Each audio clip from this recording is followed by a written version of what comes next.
It's something that's sort of beyond a situationship. It's called an entanglement. Oh. I have not heard of this. No. I'm sure I've been entangled a time or two. Yeah. So like an entanglement is like you have feelings, like mutual feelings for each other, right? You're like maybe not necessarily in love, but you're like there's feelings there, you know? But because of like social or career or just life stuff, maybe you like live in different places, you don't have that plan to meet up. For example, maybe one of you you know, is like traveling all the time and wants to like move to New York and has this idea of like the big career as a stand-up comedian, and then the other person just has like a regular job and maybe wants to move to a small town. For example, just completely hypothetical. Hey, and welcome back to Overstimulated with me, Hilary Henderson. If you're not subscribed already, that's really silly of you. So wherever you're consuming this, follow it, please. It will help my dreams come true. Guys, I'm so excited to introduce to you my guest this week. He has been on CBC Comedy. He's been doing stand-up all across the country, and he is headlining Just for Laughs Vancouver, February 15th. Write that down. It is Alistair Ogden. Hello. Hi. Hi. That was such a big intro for like a just little, like, hey. You're very politely, man. We have polite mannerisms. Sorry, just wanted to get that sentence. You're very polite, man. Polite man, period. You're very polite, man. He's polite man. Yeah. Do you get that a lot? Like being a polite man, on the streets like that? I guess. I hope so. I think so. Yeah, I'm not sure. I guess I was raised pretty polite. I have a British family. Oh, right. Yeah, okay. Yeah. So, we're going to get into all of that. I have some rapid fire questions for you. For sure. To let everybody know just how overstimulated you are. You mentioned as we were setting up that you do have ADHD. Yeah. And real bad. Got it real bad. Yeah. So bad. Like, were you diagnosed as a kid? As an adult. Okay. Yeah, okay. Yeah. It was one of those. It was lingering in the bushes. Yeah. Well, I didn't realize until I got out of university and I didn't have a set routine. Once that happened, without a set routine, I really struggle. Okay. That was the tough thing for me. As I didn't love going to school, didn't love going to university as for that routine, but I didn't realize how helpful it was for me until I got out, and I was like, oh, I don't know how to do anything ever. No, it's so true.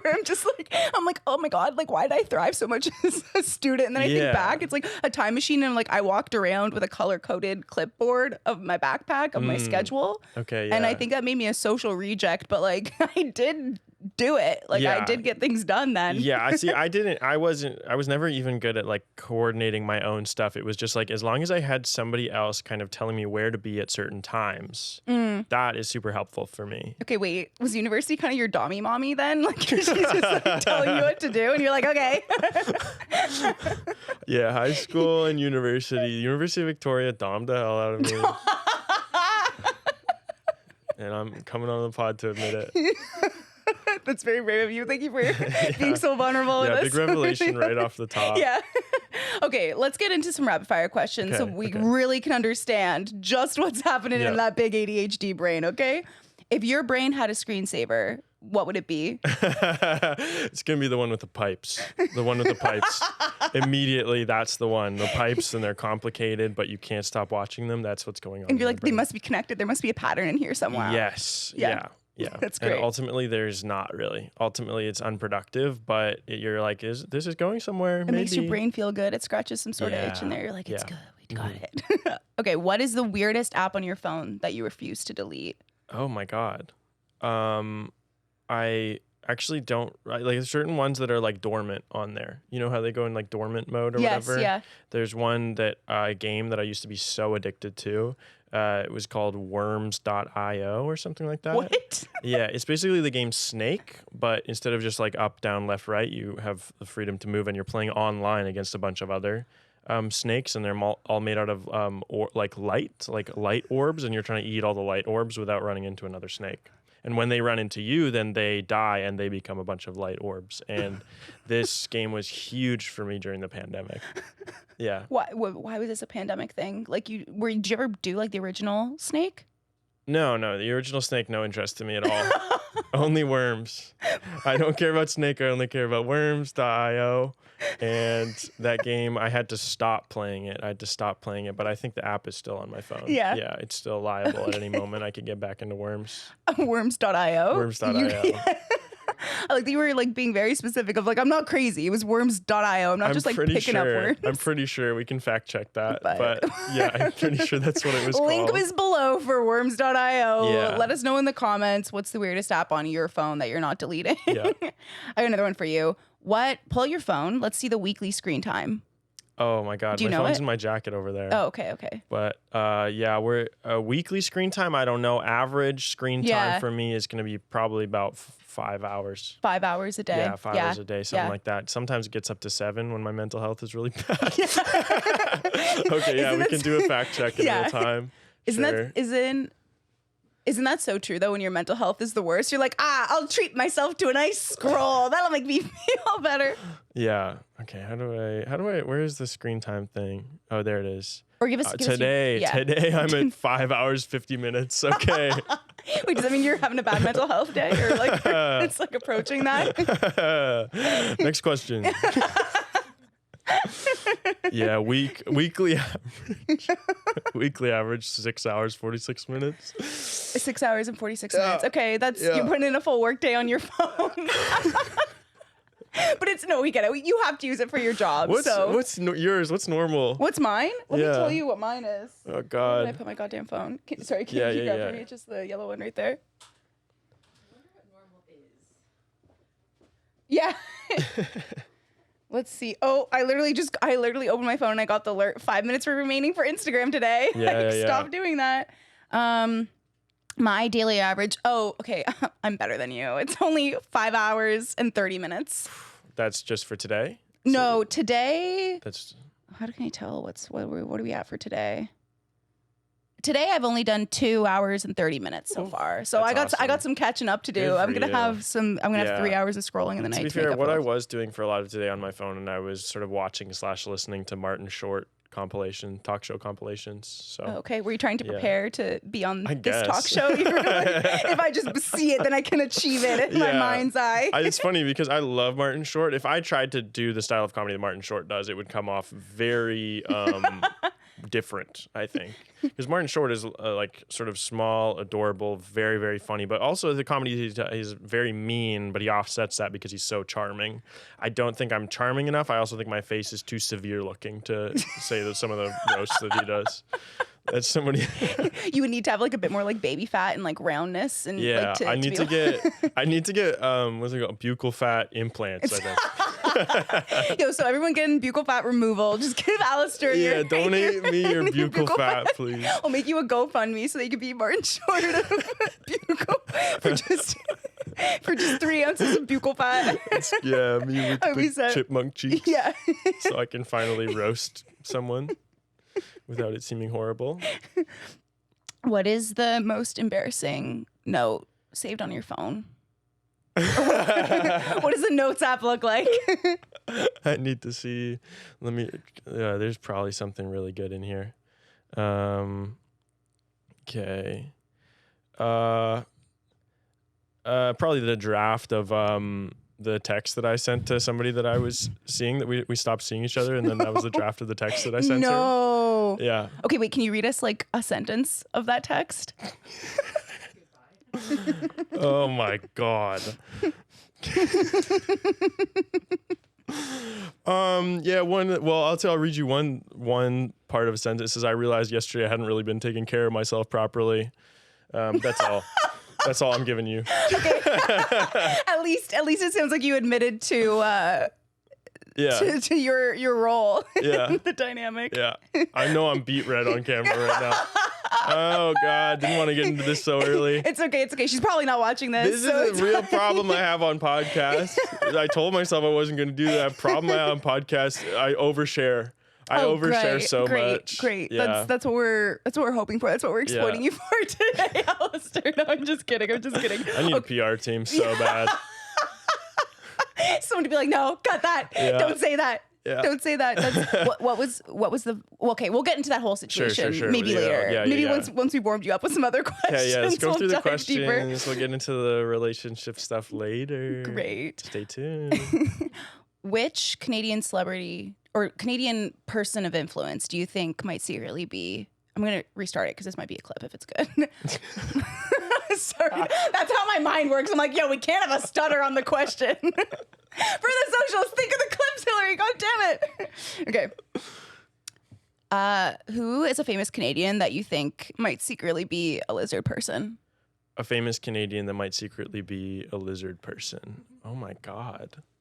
I don't know. This is the thing. A lot of famous Canadians are just not, they're not cutthroat enough. To be a lizard person? So many famous Canadians are just kind of adorable and lovely, I think. Like politicians might be lizard people. But again, a lot of Canadians, when you compare them to the Americans, are just generally kind of boring. Yeah. Just kind of a boring version of whoever the Americans are. It's like I feel like Canadian politics is like the American politics spin-off series, but like, they really used all B-list actors, and it just wasn't like the writing was all bad. Like the texture just wasn't there. There's certain Canadian celebrities that moved to the States and maybe sort of took on some lizard person tendencies. Okay. Like, I mean, maybe like, I don't know. Anytime too, I'm like, this is actually such a conceited thought that I just had. I was gonna say Ryan Reynolds, and I was like, what if he sees this?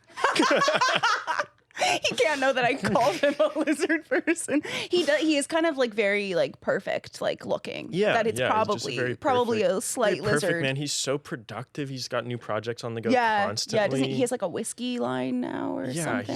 He's always got stuff going on. He's like really good at advertising. He seems to be quite beloved, but this is you just confessing your love for Ryan Reynolds. Too perfect. He's too perfect. He's too handsome. He's so hardworking. He can't be real. Yeah. Okay, let me give you a couple that I think. Sure. I think Kevin O'Leary. Definitely. You can't tell me that man's not a lizard person. Okay, yeah. This is the thing is that when I thought of celebrities, I thought of people that I liked. Oh, yeah. Yeah. No, it can. Yeah. I'm thinking like probably most of the sharks. Or what's the Canadian? Dragon's Den. Yeah, most of the dragons are probably of the lizard variety or at least have some connections. Simu seems to be the most down-to-earth dragon. Yeah.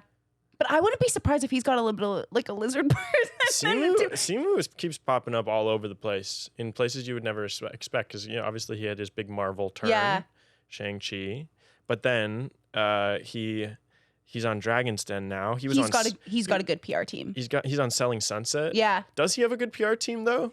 I don't know. Is this really what he wants to be doing? Or are these people just like we need to cast Asian man? Like I was like, let's pick him. Yeah, it was like okay, he's in Marvel. I'm like okay, maybe he's gonna be like a big actor. He's gonna be a big famous actor. Now he's just popping up random reality shows. I don't know. Who am I? I desperately need a PR team though. Simu's team, please reach out. Yeah. Please reach out. I need all the help I can get. I'm so sorry for disparaging you. Again, this is me talking about a celebrity. I'm like, what if he's watching? Yeah. Maybe one day you'll see it. Yeah. The other Canadian that I think might be a lizard person is like Galen Weston is 100%. Oh, sure. Of like, you can't tell me that man hasn't been to maybe Epstein Island. Yeah. I don't know if he's not a celebrity though. Is he? Allegedly.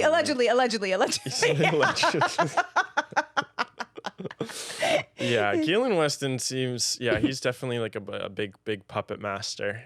Yeah, there's a lot. Yeah. There's the thing again about like Canadian celebrities. A lot of beloved Canadian celebrities, Canadian billionaires, horrible. Yeah. Don't love that. I don't know if there's a Canadian billionaire that I care for. Yeah, I don't think I like really know any. Yeah. But like if I did, I'd try to get a piece of that. Yeah. I mean, maybe Canadians need a real Elon Musk type. Yeah. He went to school in Queens, I found out. Really? Yeah. Elon Musk went to Queens. I went to Queens University. Did you know that? No, I didn't know that. Yes. This is like my second time meeting Alistair. That was a real ADHD moment. Just connecting two things. That's we don't claim him. No. On behalf of the Queen's Gales, we don't claim him. Queen's, is that what it is? Yeah. The Gales? The Gales. Yeah. Like with the wind? No. I think it's like a bird of some sort. Oh, okay. I don't actually know, to be honest. Okay, so I only did my master's there, but it was during the pandemic, so I didn't really get the full experience. Okay, yeah. So I don't actually know. You don't actually know what a gale is. Yeah. Yeah, I'm just thinking wind forced gale, or I'm thinking of Chris Fleming's YouTube series Gale.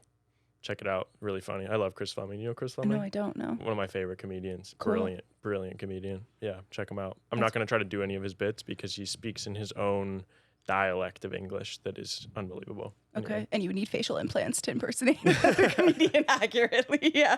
Okay, I got a couple more rapid fire questions.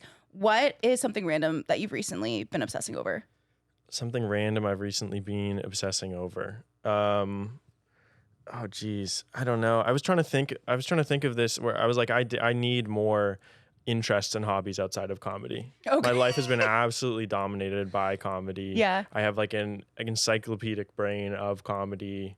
I watch comedy all the time. I can't get enough of it. I'm getting into weirder and weirder comedy too. You've gone through the regular stuff already. For sure. Anytime someone's like, "Who are your favorite comedians?" I'm like, they what they want me to say probably is like Ali Wong or even like Chappelle or Gervais or something. Mm-hmm. They want me to say like big name. Yeah. The comedians that I like are like people that most people have not heard of, and they're very, very funny, but they're also very odd, I would say. Who is your favorite, since we're talking about it? There's a Australian comedian named Sam Campbell, who I love. His stuff is so funny. Connor O'Malley, so funny. Patty Harrison. Yeah. That's who I'm into. And Meg Stalter. Cool. Joe Castlebaker. I don't think I know many of those names, but we will check them out. Yeah. Yeah. I don't know. You like things that are a little bit quirky, a little bit obscure, maybe. Yeah, I guess so. I think what it is that you watch enough comedy and then you're like, I need something that subverts the regular stand-up. Something to do different. Okay, so sorry, you've been obsessing over comedy. Yeah, that's what my whole life, I guess. So your career, he's a workaholic. Yeah. Did you always know you wanted to be like a comedian? No, weirdly enough. I always loved comedy, but I never even thought of being a stand-up. Really? Okay. Yeah. When did that shift for you? When I went to school for creative writing at University of Victoria, and where you got dommy-mommied. Where I got dommed, and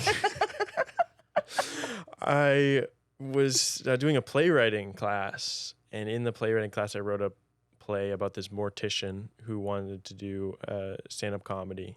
And when I was writing jokes for the character, that's when I was like, oh, I love doing this. I realized that any type of writing I'd done before always felt like homework. Oh, okay. And then stand-up just felt like, oh, like this is like natural. Like I'm just drawn to do this, like to write jokes all the time. And was the play good? No. It sounds like a good concept though. Like I would buy tickets to. Yeah, I met actually. There's a woman in Vancouver. I don't think she does stand-up anymore. She's just dabbling in stand-up, and Rochelle Uni, I think is how you pronounce her last name, and she is like a writer and filmmaker now, and she had a script about essentially the play that I'd written, except she'd actually worked in a morgue.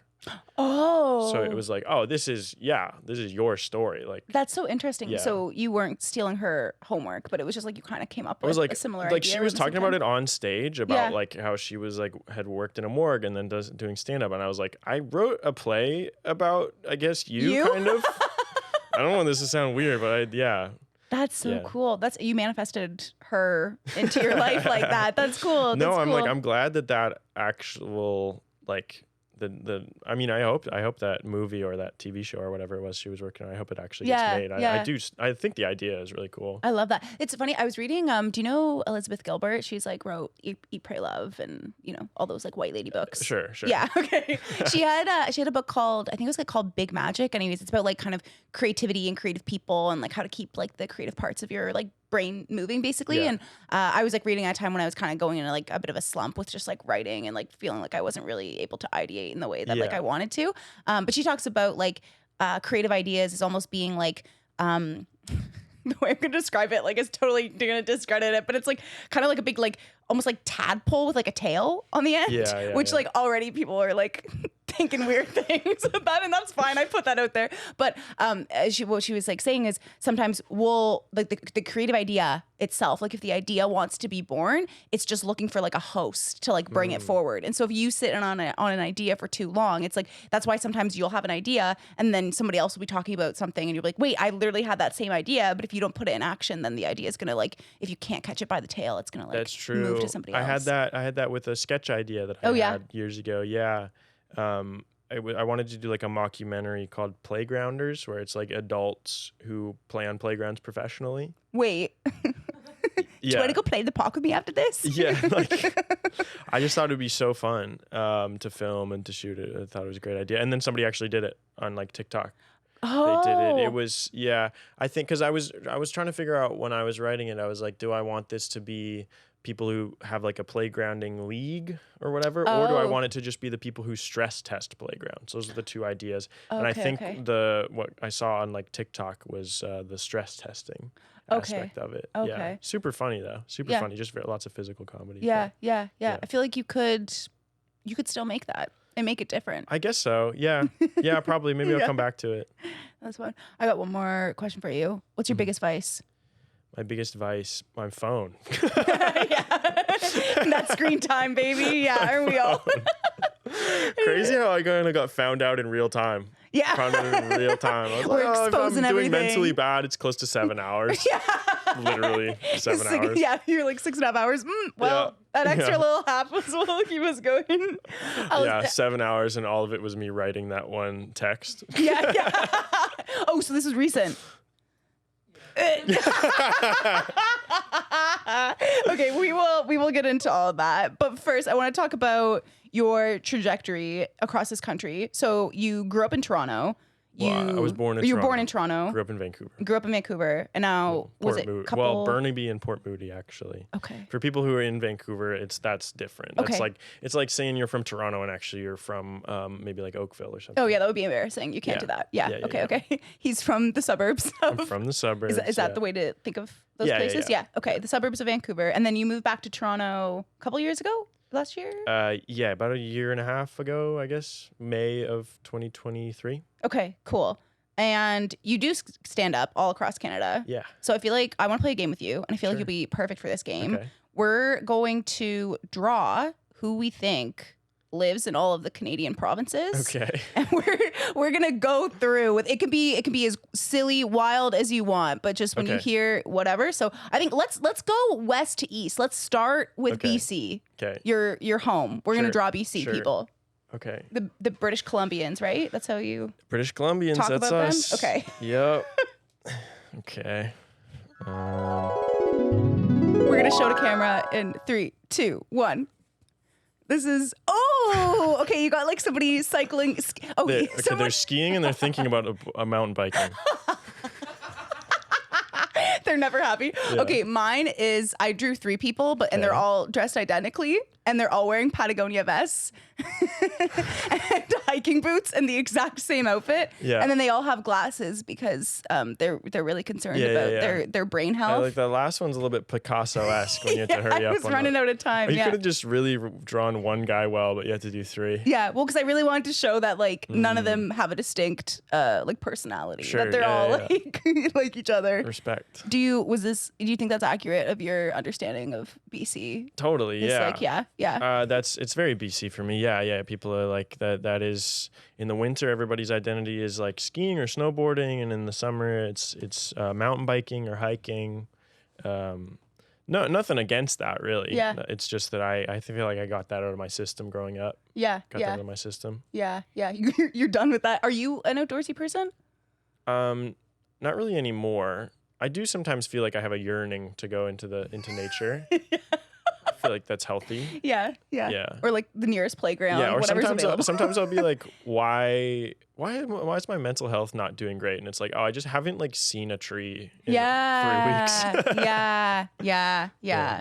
No, I feel that too. I grew up in a really like outdoorsy family, and I think like as a teenager I was like, ugh, like everybody else is going to Disneyland. Why are we going like backcountry camping? This is so stupid. But then like now I have like a really like good appreciation for just like, even just like a couple minutes outside, like just breathing some fresh air feels good. So you win on that one, BC. We'll give you that. Do you think somebody who's not outdoorsy could live in Vancouver and not be ostracized?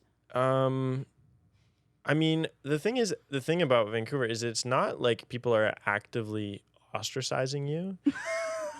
That's the subtle thing. It kind of gets in your head. People they don't do it on purpose. I think what it is people in BC and Vancouver particularly, everybody there is quite, I would say like nervous, a little bit like not super self-assured because they don't get as much practice socializing as people in other cities. That's what I think. Interesting. When I lived in Vancouver, I genuinely thought that I had like a clinical case of social anxiety. Oh. And then I moved to Toronto and I just get to hang out with friends all the time. And I go, oh no. I just wasn't because socializing is something you have to practice. Right? Yeah. You have to actually get good at it. You don't it's not just like, oh, I'm naturally social, I'm naturally not. It's like, is my family social? Am I hanging out with friends all the time? You know, like so that's what a lot of people struggled during the pandemic. Like it was hard to But then after the pandemic, like once I moved to Toronto, I get to go to comedy bar, hang out with people all the time. So I mostly just feel bad for people in Vancouver who don't get like have that kind of community. You don't have to, it's like I feel like it's also like it's situational too, right? Like there's someone else who maybe was like, I can't find community at all in Toronto, but then moves to Vancouver and it's like, yo, these are my people. Like they have their equivalent of the comedy bar or whatever, you know, like there. I will say the only people that I know in Vancouver who are having like what seems to be a really good time are people who are working for like maybe a real estate company. Oh, okay. Like a developer. Yeah.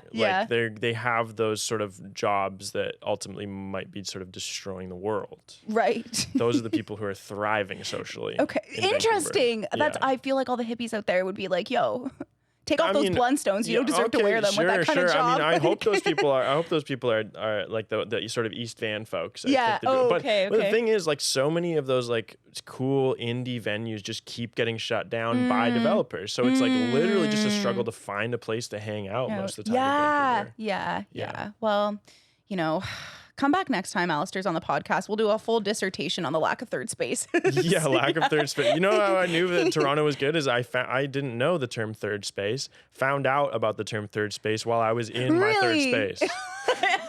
What's your third space? I'd say comedy bar. Yeah. I guess it is like pretty like low cost to like entry. Like you, totally. Because I mean, you work there, like, or we work there. I have home. Like, I have like a co-working office that I go to. Oh, nice. Okay, great. And then I have comedy bar. Yeah. And then like whatever comedy clubs else, but having places to hang is important, guys. Get outside, socialize a little bit. I feel like I've had a lot of hot takes. I've had a lot of hot takes. Keep them coming, okay? Something I keep accidentally going viral, pissing people off in geographic regions of Canada. That's something I do. We're about to draw Alberta, let's walk the F in for that one, okay? All right, let's draw Alberta, Alistair. Okay. Okay, this is very cliche, but here we are. Ready? 1, 2, 3. Wow, you got a lot done. Oh my God. I really like to tell a story with my art. That's incredible. That's one thing about me. Okay. You're drawing whole scenes and characters. I'm making a movie right now. I'm trying to do one guy with a thought. What do you think this is? Big family, I guess. A big family. What are they, Mennonites or something?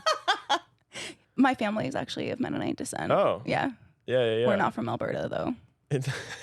Just in case anyone was wondering. It looks like it's like just two cowboys spawning minions. Okay, so that's kind of right. Okay, so what I was going for was there's one big oil baron cowboy. Sure. Okay, and he's holding the hand of another cowboy because he's actually closeted, but he just wants to be in love, but he just like doesn't know how to do that because I'm like, why would you hate gay people so much if you're not like a little gay yourself, right? And then underneath them, it's a bunch of men that are making $100K a year but have no high school education. Oh, okay. So that was my interpretive. Yeah, I suppose that's what this this guy is. Is it? Okay, so who did you... It's supposed to be oil spurting out of the ground. Oh. That's what that is. And then a guy going, hey. Hey. I also, we can't get this level of detail with stick figures, but I feel like he's shooting finger guns at the spurring oil. Yeah, he's like, that's kind of nice. Yeah. This is the thing about Alberta is that, there's a lot of, I went to an Edmonton Oilers game one of the times I was there last, and there was a guy with an Oilers jersey walking in front of me out of the game, and the name of the player just said Rig Pig. It said Rig Pig 69. No. And this is the thing is about those guys, even though they have some of the most problematic views you can imagine, very charismatic. Yeah. Very charismatic guy. Lovely guys, actually, as long as you are not like certain demographics, which is unfortunate. But can light up a room and will also vote against all your rights. But exactly. He can light up a room. It's very confusing. Yeah. It's like disorienting. Now, how can you imagine being a woman trying to date in 2024? You're like, oh my God, they're so charismatic, but they're like really awful. I got empathy. Yeah. This is the thing, though, I do have to say about people in Alberta is that also you will find some of the most sort of like progressive people. In places like Edmonton or Calgary, because they're sort of like the yin and the yang of how conservative. You have some very, very progressive, very lovely like people who are super passionate about great causes. This is great, and this is also educational. I feel like if there's any like new Canadians or like people trying to master their Canadian geography, like we're gonna help you out here. Okay, this is everything you need to know. We're helping people study for the citizenship test right now. Okay, I was in Halifax over the summer, and I went to the Immigration Museum, and they have like mock like citizenship tests to fill it out. And like I did my master's in public administration. Like I think like that's like about like Canadian politics and the policy process. So I was like, I should know these things.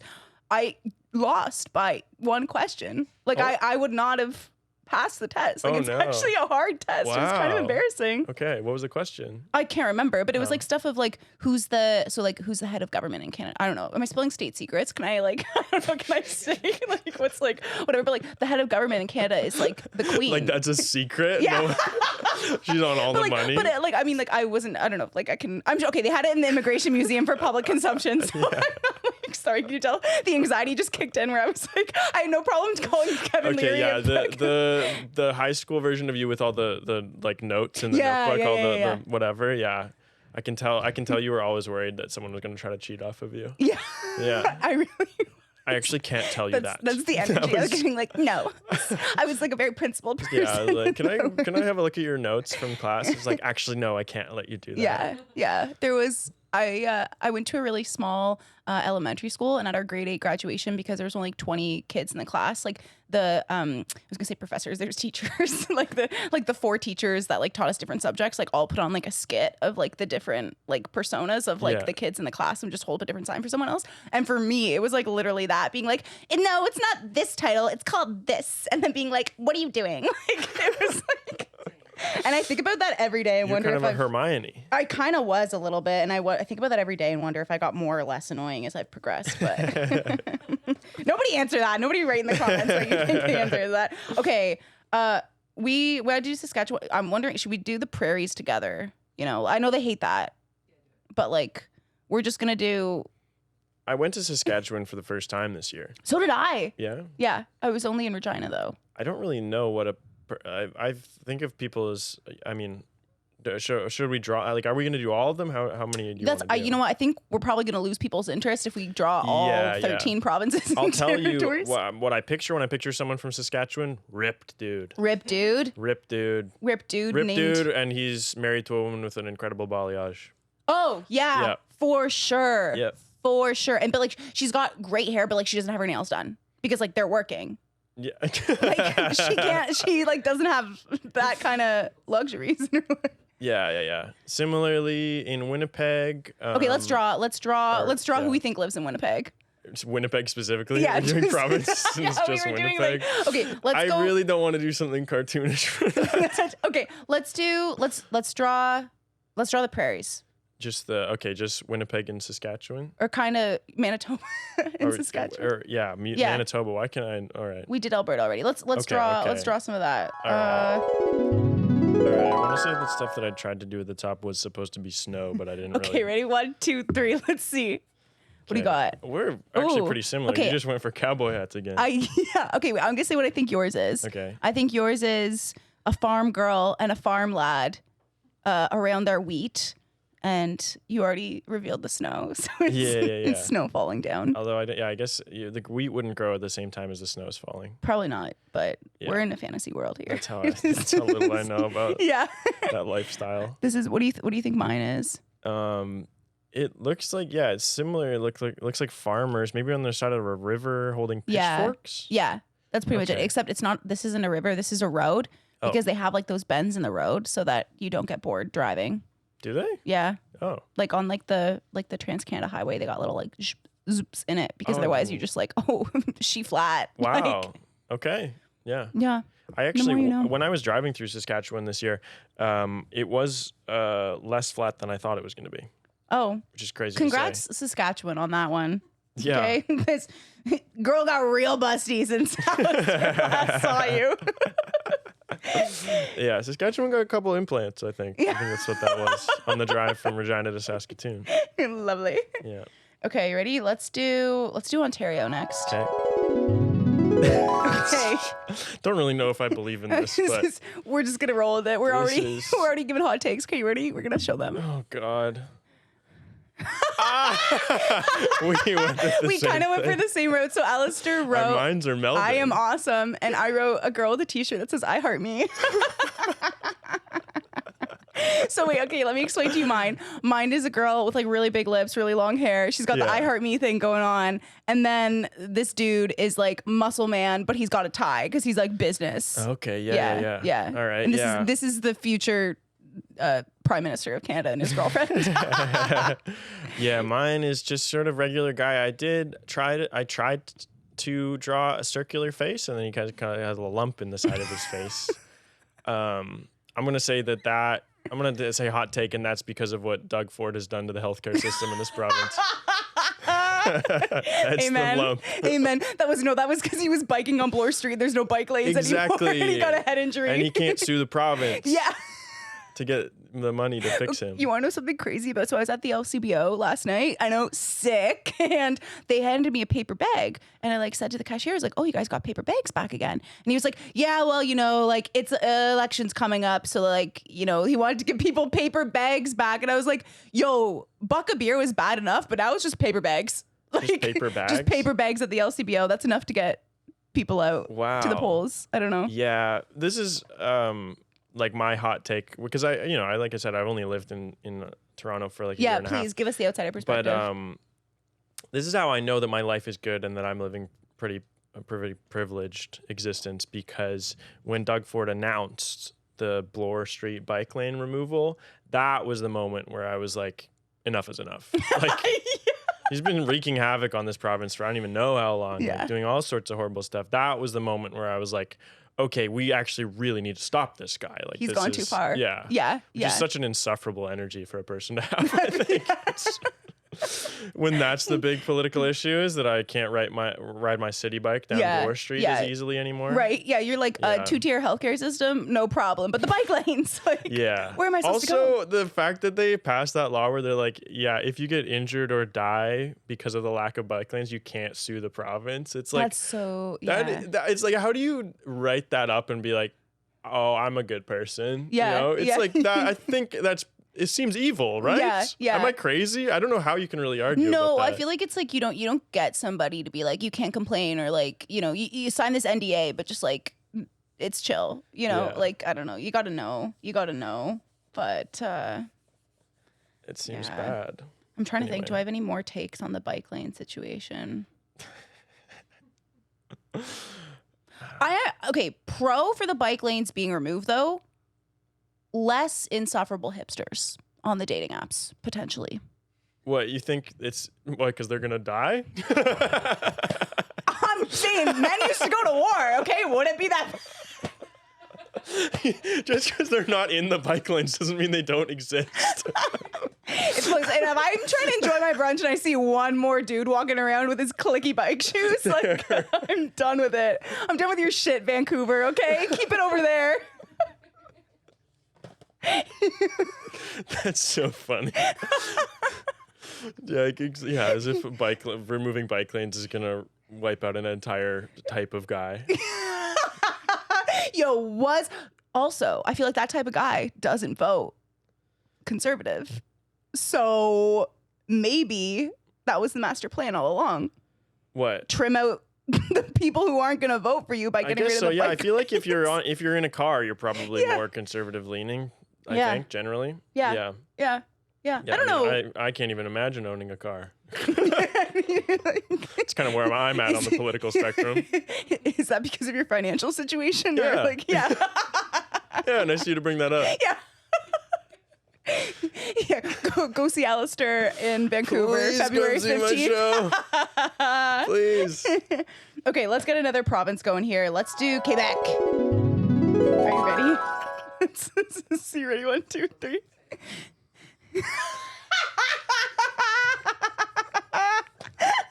Alistair just drew a cigarette. That's so good. That says so much. That's true. I was maybe gonna draw something else, and then I thought, no, I'll just leave it. Do you think the Quebec government was ever like, well, let's bring in vaping, and the people were just like rioting in the streets? This is the thing too. I don't even know. Again, I don't even know if I believe this. This is more of a. I've been to Montreal several times. I feel like people in Toronto smoke just as much as people in Montreal, but it's just a stereotype I have about the Quebecois that they're smoking. I guess. Kind of uncovering all the little biases in my brain. Hey, we're here for the hot takes. I did. Okay, so because my Ontario one had like I heart me, this one says je déteste everyone, but I don't. Yeah. Anyways, pretty shoddy translation. And then they're holding a croissant, and he's wearing a top hat. A top hat. Yeah. Do they wear those there? No, but like as I was visualizing this man, he needed that. I don't they have that that big snowman? He doesn't wear a top hat. Oh. The bonhomme. Oh. He doesn't wear a top hat, though, I don't think. Maybe that's where I'm thinking of Jack Frost. To be honest, the top hat was a last 5 seconds kind of addition for no reason other than I thought his head looked naked. Okay, fair enough. It's cold there. Yeah, it's very cold. In my mind, like people in Montreal, I feel like are like, refined. I want to say that the smoking thing, I think are cool. I do think Quebecois people are cool. Every time that I go there, people. Like, I remember before I went, I was like, oh, I don't really speak any French. And people were like, oh, that's fine. Like, you can get by. And you can get by, but what they don't tell you is that I felt so guilty the whole time. So guilty, especially if you're in certain parts of town where it's like Francophone. You go in and they ask you something in your French and you just kind of go, oh, so sorry. It feels like I'm back in like grade 5 and I haven't done the homework. They ask me if I want un café and I'm like... Est-ce que je peux aller aux toilettes? Yeah. Do you want something embarrassing is that so I learned Spanish when I was in university. And so sometimes when I'll try to like think in French or speak French, which I don't speak French, obviously, I barely speak Spanish, but like my brain goes like, foreign language must be Spanish. And I'll like start like creatively putting things together that just make no sense. That's very bold of you. I just get so nervous I can't say anything at all. Yeah. That's my default. You just go mute. Get a little tongue-tied. Okay, well, we'll get back to that when we talk about your dating life later. But we've got one more group of provinces to draw. Sorry, the territories. Should we draw the the territories. We said we were doing provinces. Territories we'll is come mostly back. snow and ice. Yeah. Also, you guys have suffered a lot in the territories. We're going to leave you alone for this one. Okay, let's get the Maritimes down. Sorry, we're grouping you guys together like that, but Atlantic Canada. Sure. Get Newfoundland in there too. Newfoundland and Labrador. 1, 2, 3. Okay. Oh, you got lobster. Yeah, we went for the same kind of. Yeah, you got a fisher dude. I got a guy fishing and he has a sailboat on his shirt. That's really cute. It looks like he's wearing like rain boots. Kind of. I guess he's small too. I made him small. He's kind of a young boy. He's learning. This is his first time fishing. This is where my mind went. This is how my ADHD brain went. I went PEI, smallest province, small guy. Yeah. They got to be small. That's all the thought. The genetic pool can't be that big out there, so they have to be smaller. Yeah. I think probably. Yeah. I don't know. We just offended people across the country. Yeah. The biggest dude from PEI just comes and beats us up. I'm gonna go do a show in Charlottetown, and a giant man is gonna squish me. Yeah. That's for saying this podcast. Yeah. I did. Okay, can you guess what I did? So guy laughing, holding a lobster and a cell phone, I think, or that's maybe a beer. Yeah. A beer. And then there's, I suppose that's a lake. That was actually the ocean. That's a rock. That's a rock. Yeah, because they call Newfoundland the Rock, and so I was trying to do a special shout out for them because we were just being sure that we included them. And in he's laughing. And he's laughing because they're really. I always find people on the East Coast have like great senses of humor. Definitely, they're some like of the funniest people in the country for sure. Yeah, for sure. I've been done a bunch of shows in Halifax. Actually, been there several times, and whenever I'm in Halifax, usually I'll go do like a local show. Mm-hmm. And there's some people there that are just naturally so funny. Yeah. Like it, and especially in contrast to people in Vancouver. Not to shit on Vancouver again. Isn't it funny? So like we can't attribute it to being near the sea. Well, I think people in Nova Scotia, or like people in Nova Scotia, but people in the Maritimes, I would say, even though, Nova Scotia is the only place in the Maritimes that I have been to, but I've met people from the other provinces, and they do just generally seem more sociable. They seem like the kind of people who would go down, have a pint at the pub, and just hang out. And maybe it has to do with like what you were talking about earlier, but just kind of like the social landscapes of things. Totally, because I think like in smaller communities, like you're forced to know your neighbors. And a also, bit more. it's like, I mean, there's a lot of natural beauty in the Maritimes, but it's also very, very cold most of the year. So you do kind of need to go into a place and hang out. True. And That's cool. Alistair, thank you so much for interrogating the Canadian provinces with me like that. I genuinely hope that no one is mad at me. I think we were fair with how we roasted everyone. I don't think we didn't really pick specifically on anyone. Yeah. I try to be sort of fair and balanced in the way that I draw stereotypes of people in provinces in 30 seconds. Yeah, in all my experience of doing that, for sure. Yeah, it's crazy. When I did it last week, wasn't nearly as good, but this is... Okay, Alistair, switching gears on us now. Yes.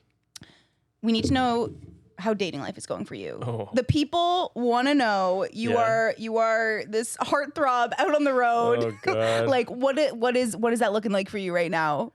What's my dating life? Yeah. I mean, I am single. Yeah. Is that's recent?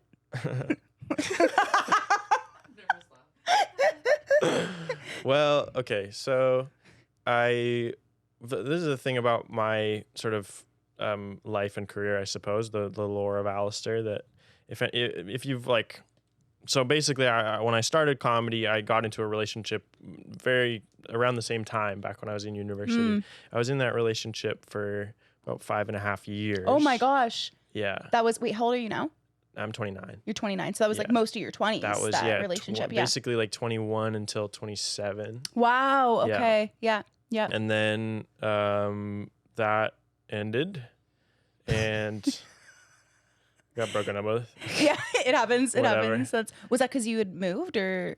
No, it was, I mean, this is the thing with relationships that are that long. It's not really like one thing or the other. It's just kind of like a whole bunch of stuff. You can watch, I have a whole special about it. Oh, great. We'll link it below. You can special on Patreon. It's called Alistair Ogden Does His Best. That's what it's called. Great. And it was basically like I got broken up with, and then around 6 months later recorded this special. Were you already planning to record it before the dumping happened? No. That was the thing, as I knew that I had to, because all my material, not all of it, but a lot of it sort of was predicated on me being a boyfriend. Oh. So I had all this literally boyfriend material. That's probably what I could have called it, just Alistair Ogden boyfriend material. Yeah. And you were like, I need to stop saying this because so I recorded this special about a half hour long, and it's basically me talking about doing all of that material, but with this added thing where it's like she did break up with me. So a lot of the bits are like kind of sadder than they were. Yeah. But yeah, that's why I put it on. It's like free if you want to watch it on Patreon. You don't have to donate. Would love if you did. Love if you did. He wants to get a car so he can drive past decrepit cyclists. Yeah. Would love. Let me get a RAV4. Let me run over a couple cyclists. But so what it sounds like then is, so like a lot of your jokes were based on your identity as like being someone's boyfriend. Like did that, like, was that on a personal level as well? Like you were like, was some of your identity tied up in that? Totally. But the reason why I put that on Patreon rather than YouTube is that I was like, this feels so personal that I don't necessarily want to just put it out to whoever. I want someone to like find me through my other clips and be like, I like this guy. I'll take a half hour on Yeah, him, yeah, you know? yeah. So yeah. Yeah. Kudos for you for being like vulnerable with your comedy like that, because that's it can be challenging to do. Thanks. Yeah. I don't know. It just felt like it was what I had to do. Yeah. I don't know. It didn't feel like it felt scary to talk about and to put it out and stuff. But yeah, it just, most of comedy just feels like something I have to do. Yeah. Like I'm something compelled to do. Like you said, the thing about like the creativity and finding a host or whatever, that is the way that it feels. You're like, I've got so many parasites, I need to release them. Yeah. Yeah. Okay, so you were in the 5-year relationship. Yes. How did you like, or are you still in the process of kind of like being like, who am I without this person? Like, well, somebody said to me, and I feel like this rings pretty true, is that it takes you about half the length of the relationship to get over that relationship. Yeah. And that relationship was 2 and a bit years ago. So I'm just about there. I feel like I'm there. Yeah. But I also I've been saying that literally for the last 2.5 years. And then I'll go in for another few months and be like, oh no. Yeah. Like I wasn't back then and now I am. Right. Anyway. Okay, so then where does that put us today? Yeah. Am I on the apps? Are you on any dating apps? Yeah. I actually just recently deleted Hinge off of my phone. Okay. Yeah. That was basically because I found that I was mostly just using the apps. Like this is the thing I realized I love attention. That's why also another reason why I love doing stand-up is I am just like just constantly, if someone's like paying attention or like someone like and so I've had to like, on my phone all the time. Yeah. So I'm like, I realized I was mostly using Hinge just because I like the attention. Like the validation. There wasn't really any intention behind that. And I do feel like literally on my Hinge profile, it said that I am logistically difficult to date because I am. Explain more. Because I'm just liable to like leave the country or leave Toronto for like a month at a time or even longer than that. And so it's tough. Yeah. You can't really, it's like in order to get into a long distance relationship, most of the time you need to, number one, you need to have like an end goal. Yeah. Where it's like, okay, we will have like a regular life together at some point. And then also you need that stage before the long distance, I find. Yeah. You can like actually build it up. So you're like, okay, we have enough like trust and kind of like rhythm for that to work. Yeah. The thing that I've found though is like, I feel like there's lots more like classifications of relationships than I really realized when I was like in this long-term relationship. Oh, okay. Wait, what are the classifications? So for me, there's like where you have a crush on someone, right? Of course, it's usually a one-sided thing. Hopefully it's both sides, but a lot of times just one side is crush. Yeah. Then you have like a hookup, just like once or twice hookup. That's a thing. Then maybe you have a situationship. Right? Which is like you're seeing someone regularly, but it does feel like either of you could just disappear at any time. Yeah. Right? That's how a situationship. Yeah. That's the textbook definition. Yes. For sure. Yes. It's pretty close. Yeah. So I've had situationships before. I feel like I don't think I've disappeared on anybody. Yeah. Are you usually like the chaser or the person being chased? Well, this is the thing is I usually have been the person that's been, I guess, chased. I don't know if that's... Yeah. You're letting them come to you? Well, yeah, just because I am so scared of rejection. Just because I'm so scared of rejection. Yeah. But then there's the other type of relationship that I think that this word has been used in a lot of different ways over years or whatever, but this is my definition of it. It's something that's sort of beyond a situationship. It's called an entanglement. Oh. I have not heard of this. No. I'm sure I've been entangled a time or two. Yeah. But. So like an entanglement is like you have feelings, like mutual feelings for each other, right? You're like maybe not necessarily in love, but you're like there's feelings there, But because of like social or career or just life stuff, maybe you like live in different places, you don't have that plan to meet up, or maybe you just have for example, maybe one of you is like traveling all the time and wants to like move to New York and has this idea of like the big career as a stand-up comedian, and then the other person just has like a regular job and maybe wants to move to a small town. For example, just completely hypothetical. Wait, I'm going to ask you a next question, Alistair, and this response is going to be on Patreon only, so you're going to have to click the link below and see it there if you want to see it. But did that have anything to do with the note that you were just reading to us earlier today? That's so true. Yeah. Oh my gosh, guys, welcome back. If you skipped through that and did not subscribe to our Patreon, which maybe next time you will, Alistair answered our steamy questions. And we also learned who his celebrity crush was. So yeah, I will tell you if to get a sense of how that Patreon section went, my whole body is covered in a layer of sweat. It's just, you're a physically different man than when we entered. Yeah, physiologically changes are happening to my body based on the stuff that I've revealed. Yeah. I have another question for you regarding relationships, because you're like posting clips all the time and you're on the road. Like, do you get some nasty DMs? Like, what do the DMs look like, Alistair? I've gotten some DMs. I've gotten some people DMing me. Yeah. This is the thing though, is like, I've gotten DMs from, like all sorts of different genders. I'll say that. Cool. Okay. And generally when women are sliding into the DMs, they are like usually pretty nice about it. Like they'll say quite just lovely things. Yeah. You know? Yeah. They'll be complimenting. And I've kind of stopped responding mostly, but just know if I read all of them. I read all of them. And yeah, so shoot your shot with Alistair. It's adding to his screen time. Screen time's going up. Yeah, get some nice like compliments there. But okay, so when men slide into the DMs, that's when it's like they want one thing and it's disgusting. Right. Those are the people I'm having to like block. I have to ask you, we'll put a screenshot of it on the screen so people can see it, but did your Halloween costume this year of being Princess Diana in tight spandex shorts, did that garner some more attention? Yeah, there were some people talking about the moose knuckle. There's some people talking about that.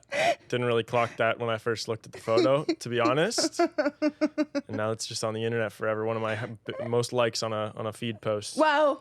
Yeah. Brave. Yeah.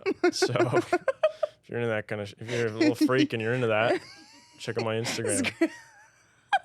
Yeah. It's so funny. Yeah. Okay, so I will say sort of another like bonus detail that I didn't post on feed is that I had a costume change on Halloween at past guest Sam Sfraza's Halloween party, which was incredible party. I got to the party, and this is how you know you're at a party with like very cool queer people, is that I showed up dressed as Princess Diana out for a jog. And they were kind of like, oh, okay, sure. They were like, you could have done a bit better, actually. But and I thought, okay, it's time to bring out the reveal. Yeah. Which is something I went to go buy with a couple of friends, which is the revenge dress. And I did wear the revenge dress. Do you have a picture of Halloween. it? Yeah, I do, yeah. Can you show me? Yeah, I'll show you.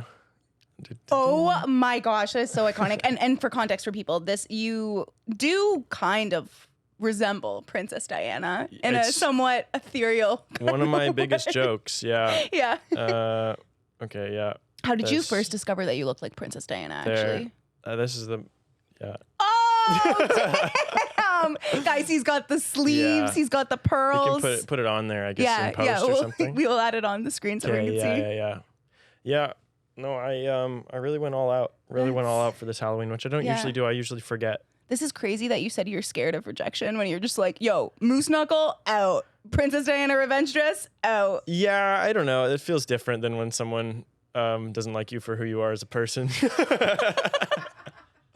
Fair enough. You're like, they didn't like my moose knuckle. It's different. Yeah. Can't really do anything about that. But yeah. When someone this is the thing I realized about dating. People are always like, dating is hard or whatever. Dating is hard.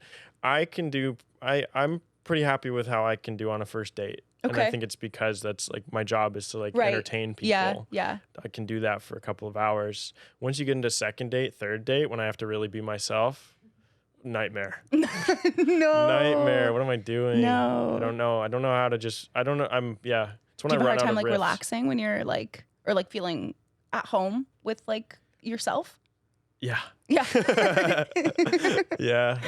I think it's like an ADHD anxiety thing for sure. Yeah. I have a hard time. Yeah. Do you ever like what would be like an ideal like second date activity for you, or like something that you do? Like what would you do? I actually do think that it has to be an activity. Something to do. Yeah. This is the thing. I went on a date not so long ago where we went to just see a show, just like a music show. Okay. No. No, it was not a music show. No, there needs to be an activity involved. Yeah. Especially with a show. I mean, this is why anytime I love it when people come on a date to a comedy show. For sure, yeah. I do feel like it may be the worst place to go, especially for like an early date. Yeah. Because if you're sitting up front and people are like, oh, this is first date. Yeah, first date or second date, you don't really know this person that well. And you're not allowed to talk. In fact, if you do talk, we'll be mean to you, and we're allowed to be mean to you, and everyone's going to laugh at you. And you'll even get like kicked out maybe if you're that loud. Yeah. So it's giving beta if you do that, dudes, just for the reference. But then you see this, I did a show last night and it was just a handful of people in the audience, and two of them were on like pretty early dates. There was like a second date and a fourth date. Okay. And they're listening to comedians try out new jokes. Yeah. Right? So it's like kind of dicey material sometimes. Yeah. Not for me necessarily, but like I was watching them watch the show and I was like, oh yeah, of course. If I was on like a second date with someone, and like I'm usually just pretty comfortable laughing at whatever, like if I like something, or actually I would say I'm a hard laugh at a comedy show most of the time. But you're all of a sudden you're like second guessing yourself. Is like, if I laugh this, then they're gonna think this about me. Right. So yeah, people on a second date, tough audience. Yeah. Tough audience. That is tough. That is tough. It's tough to even go on a date. Well, and I think too, like so the comedy show that I run, like it's marketed to like mostly women, like most of the comics are women. And like I've realized like that kind of space is so much different than when you're in like a room, because like I think sometimes too, even people who are in long-term relationships, and like this is so unfortunate, like I think especially women, like we're socialized in this way, like don't feel comfortable being themselves around their partner, or like laughing at something where it's like, oh, he's got to think I'm cool, or like he's got to think I'm like hot or whatever. Like I can't laugh at that girl talking about her IBS because then he's gonna know like I've had that experience too, right? But then when I'm a room full of like other people that are like similar to me, and also like there you can build more community around it, and so it's so interesting how like that like plays into like the psychology of like you gotta feel relaxed to laugh. Yeah, which is, it's funny because I feel like a lot of the people who really relate to my comedy are people who are also like neurodivergent and kind of anxious. Like that's how that's how I know when one of my fans is at a show, is because they'll be kind of nervous to come up to me afterwards. Right. Yeah. They kind of be like, oh, I'm really like, sorry, can I get like get the merch or like a photo or whatever? And and they're like, this is for so sure. stupid. And like I really feel for it, because I mean, when I'm like on stage and in my element, I'm very I don't know if necessarily I come off as super comfortable because some of the things some people say to me afterwards. Wait, well, like what people say to you, like you come off as nervous? Or somebody came up to me after a show a few months ago, and it was like a big fan. She said, like, followed me on Instagram, all this stuff, and she goes, I had to come see you. I love your stuff. I'm also super awkward and uncomfortable in my own skin. That was the actual phrase she said to me. And she was like, thank you for being a role model for me. She was like, is it representation matters? Yeah. So, and I appreciate her. I appreciate her still. But again, it's like sometimes people will say stuff to you. And that's the thing. When people are not neurodivergent, they don't realize how that comes across. And I appreciate it. It's really funny. I'll say it on stage. It's a good bit now. And that's all her. That's really nice. Like, shout out to that girl. That's really sweet. That's really sweet. Yeah. Speaking of mental health and mental illness, like how do you cope with being overstimulated, being overwhelmed? Like what is you mentioned nature earlier, but like what do you do to actually be like, okay, let's get the head demons to stop? I do. Especially like lately, this is the thing, I hadn't been exercising for a while. I need to exercise like on a daily basis. My mom, like, I don't know if she's been diagnosed. She also definitely has ADHD. Yeah. And we are very similar in that way, where she like goes on like a big run, big bike ride, if not both of them, like almost every single day. Like she has to, like clockwork. And I think for a while I was like, I'm different, no big deal. My mom is also like a really good writer. Like she's a science journalist. Cool. And so many times in my life, I've had this thing where I'm like, no, I'm actually going to be quite different from my mom. I'm not going to be like her. I'm going to be different. Like she was becoming like a science journalist when I was like a teenager. So I was like, I'm actually going to be a different writer. I'm going to be like a novelist or something. Yeah. Don't like writing fiction. Not good at it.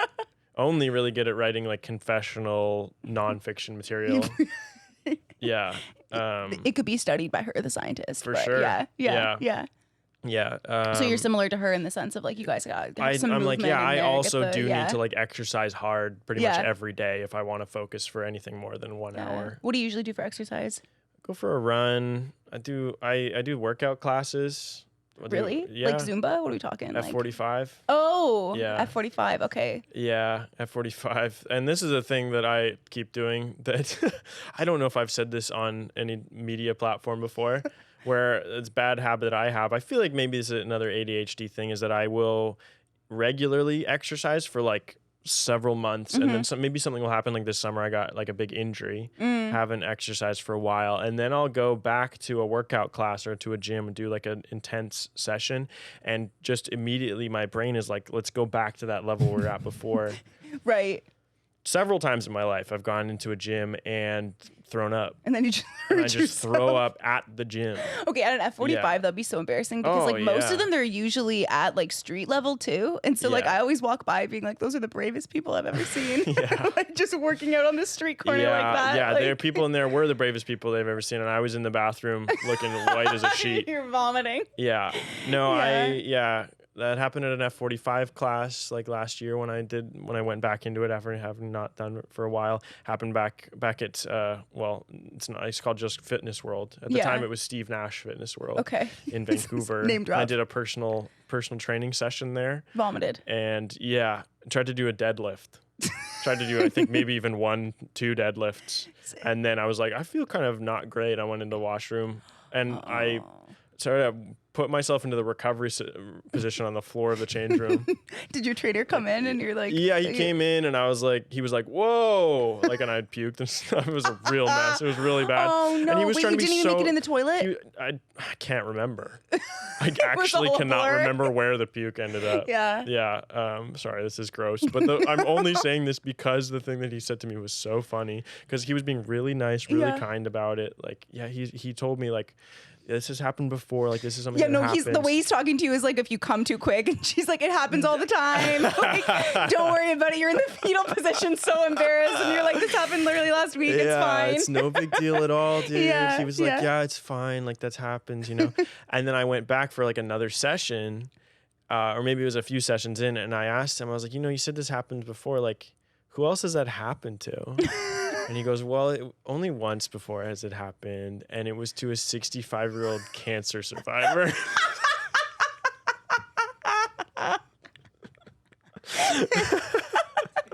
You're like, me and that guy. I literally just don't know the limits of my body. It's like the brain and the body just don't. It's like not connected like that. Not connected until it's too late. Yeah.